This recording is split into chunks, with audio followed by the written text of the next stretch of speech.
Regardez bien ces images, elles vont faire le tour du monde. Ces rats ont été nourris de maïs transgénique pendant toute leur vie. Les tumeurs qui les affectent sont énormes.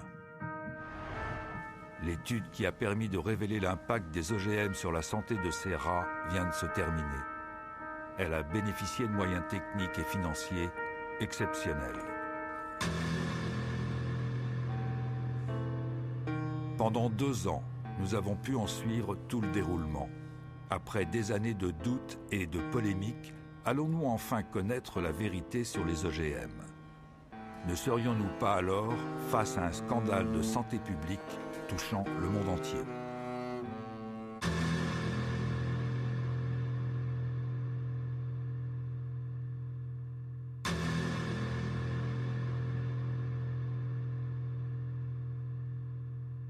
Donc c'est la plus longue et la plus détaillée des études à ce jour sur un OGM.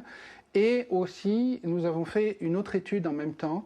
C'est sur le principal pesticide du monde, le Roundup. C'est un herbicide, il fait partie de la principale catégorie des pesticides. Nous avons passé plus d'1 année à obtenir des maïs transgéniques, car aucun producteur d'OGM ne voulait facilement les donner, étant donné que Monsanto fait signer des accords pour que ces semences ne servent pas à la recherche, ou alors qu'il faut un accord avec eux pour le faire. Et nous voulions que l'étude soit indépendante. C'est la première fois que l'on fait des études sur 2 ans sur des OGM. Ça, c'est déjà la grande différence.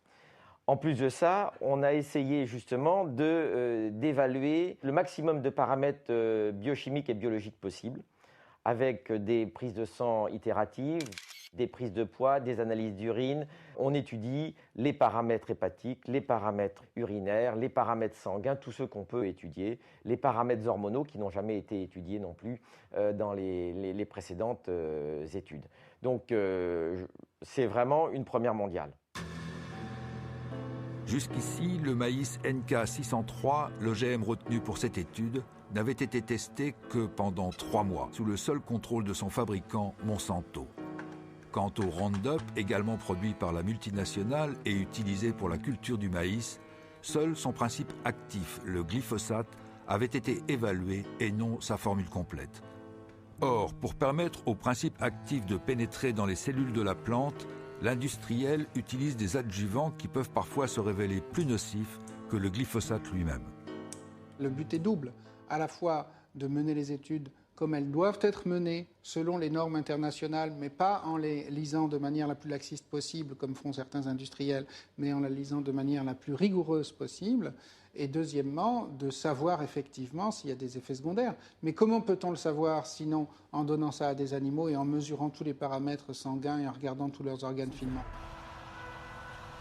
Sans doute serait-il utile à ce stade de savoir à quoi servent les OGM.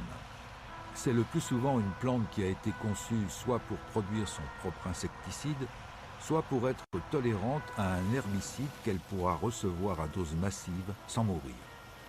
On comprend bien l'intérêt pour l'agriculteur.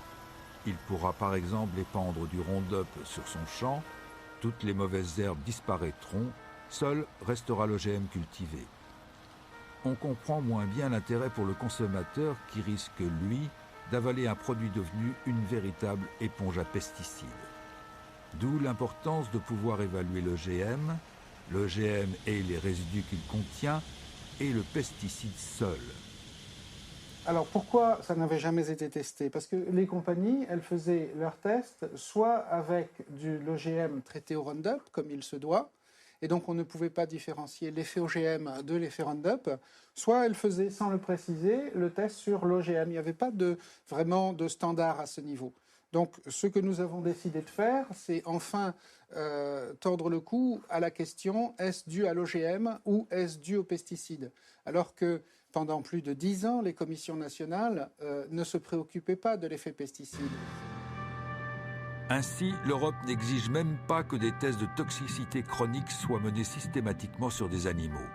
Et quand elle le demande, ce sont les industriels qui décident eux-mêmes du protocole à utiliser. La pomme de terre Amflora, par exemple, n'a été testée que sur un groupe de 30 rats, dont 10 seulement consommaient l'OGM. Les maïs de Monsanto ont été testés sur 400 rats. 80 étaient nourris avec la plante transgénique, mais seuls 40 ont été analysés au niveau de leur sang. Dans tous les cas, aucune de ces études n'a dépassé 90 jours. Alors, ce que vous remarquez sur ce résultat, c'est que on a des groupes de rats, des mâles et des femelles, qui mangent des OGM au Roundup ou du Roundup. Chaque fois qu'on monte une marche d'escalier, c'est un rat qui meurt. Et vous voyez, la limite est à 10, puisqu'on a 10 rats par groupe. La courbe en pointillé, on voit que ce sont les femelles du groupe normal qui mangent le régime tout à fait normal et qui meurent. Donc voilà, seulement 2 animaux qui meurent de mort spontanée au bout, globalement, de 550 jours. Par contre, toutes les femelles qui mangent des OGM ou qui mangent des OGM traités au Roundup ou qui boivent du Roundup meurent davantage que les rats normaux. Alors après, on peut nous dire, est-ce que c'est statistiquement significatif?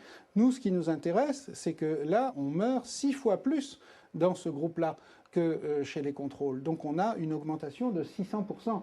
Il n'y a même plus besoin en biologie ou en médecine de statistiques à ce niveau. Un point important à soulever quand même pour la compréhension, c'est que vous savez que toutes les études faites sur des rats sont des études faites sur 3 mois. Et comme par hasard, là, on ne voit aucun trouble apparaître avant 3 mois. Les premiers troubles apparaissent au 4e mois. Ça, c'est fondamental. Ça veut dire que des études sur 3 mois ne servent à rien. Exactement. Si ce n'est à donner de bonne conscience. L'équipe du professeur Seralini a disséqué chacun des 200 rats pour analyser exactement ce qui affectait leurs organes. Le but, tenter de comprendre comment chacun des 3 régimes, OGM, OGM et Roundup seul, pouvait agir sur le métabolisme des animaux, particulièrement en ce qui concerne l'apparition de tumeurs qui, sans surprise, ne se développent seulement qu'après le 3e mois. Alors, le nombre de tumeurs palpables, bien visibles, qui apparaissent chez les animaux au cours de l'expérience sont représentés sur cette figure. Donc là, on a les rats qui ne reçoivent que des OGM face à ceux qui mangent une nourriture normale. Vous voyez qu'il y a très peu de mâles qui ont des tumeurs. Ils sont plus résistants pendant la durée du traitement. Donc, ce que nous remarquons sur ces figures, c'est que chaque fois qu'on monte une marche d'escalier, ce sont des grosses tumeurs qui font au moins 17 mm sur 17 mm, ce qui veut dire que pour le rat, pour montrer des photos, c'est énorme, hein. Ça peut être l'équivalent d'une tumeur grosse comme ça chez l'homme, hein. Énorme. Il se trouve qu'on a identifié chacune de ces tumeurs et 94% des tumeurs sont des tumeurs dites mammaires, c'est-à-dire ce qui correspondrait à des tumeurs du sein chez la femelle. Donc là, il y a des tumeurs du rein chez les mâles, mais il y a aussi des tumeurs mammaires, ce qui est assez exceptionnel chez les mâles. Ça laisse soupçonner un effet hormonal. Et d'ailleurs, qui n'est pas dose dépendant. Le cancer, 60% des cancers du sein, en fait, dépendent de perturbations hormonales. L'étude du professeur Seralini nous réserve une dernière surprise. Et celle-là est de taille.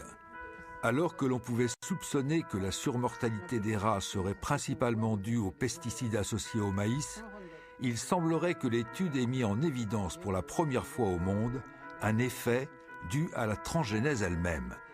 C'est-à-dire que le seul fait d'intervenir sur le génome de la plante pour le modifier pourrait avoir des conséquences que personne jusque-là n'avait prévues. De quoi remettre en cause toutes les conceptions scientifiques ayant conduit à l'invention des OGM.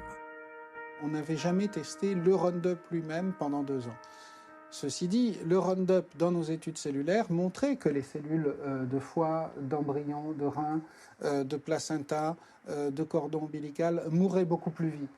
Donc là, on peut dire que globalement, on a cette surmortalité OGM et Roundup. Mais ma plus grande surprise, ça a été de constater cette surmortalité pour l'OGM tout seul, sans Roundup. C'est-à-dire que les OGM faisaient mourir plus vite et plus fort les femelles et même certains mâles que le régime contrôle. Et donc, il y a là un effet qui peut être dû soit au gène de l'OGM qui s'est mal inséré dans la plante et qui a perturbé le reste, soit un effet métabolique secondaire.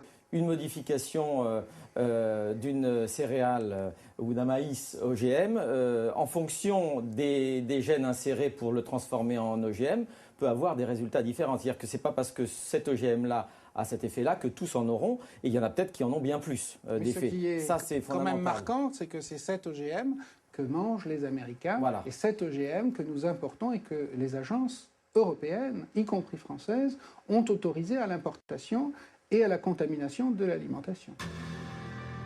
Aujourd'hui, seuls 2 OGM, un maïs et une pomme de terre, sont cultivés dans quelques pays européens. Ce qui n'empêche pas 27 millions de tonnes de soja transgénique d'entrer chaque année dans les ports européens. Ce soja sert à nourrir nos animaux de boucherie, mais il entre aussi dans la composition de nombreux produits alimentaires.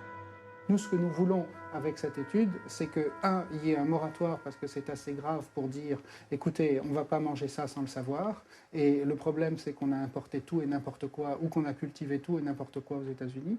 Et 2, que d'autres études soient refaites et qu'on oblige tous les producteurs d'OGM à refaire ce type d'études avant d'exercer leur commerce. Un moratoire suspendant la culture des OGM a été adopté par la plupart des pays européens, dont la France. Au vu des résultats de l'étude du CRIGEN, il serait peut-être temps de l'étendre à tous les OGM agricoles alimentaires. Pour établir une vérité définitive en science, il faut des équipes, du temps, des moyens. Trop cher, trop long, diront certains. Mais en acceptant ce prix, est-ce que nous n'aurions pas pu éviter des scandales sanitaires récents ? Alors, les OGM vont-ils provoquer un nouveau scénario catastrophe ? C'est à l'évidence un risque que l'on ne peut courir et dans l'attente de certitudes scientifiques, il faut employer le fameux principe de précaution dont on parle si souvent et que l'on applique si peu.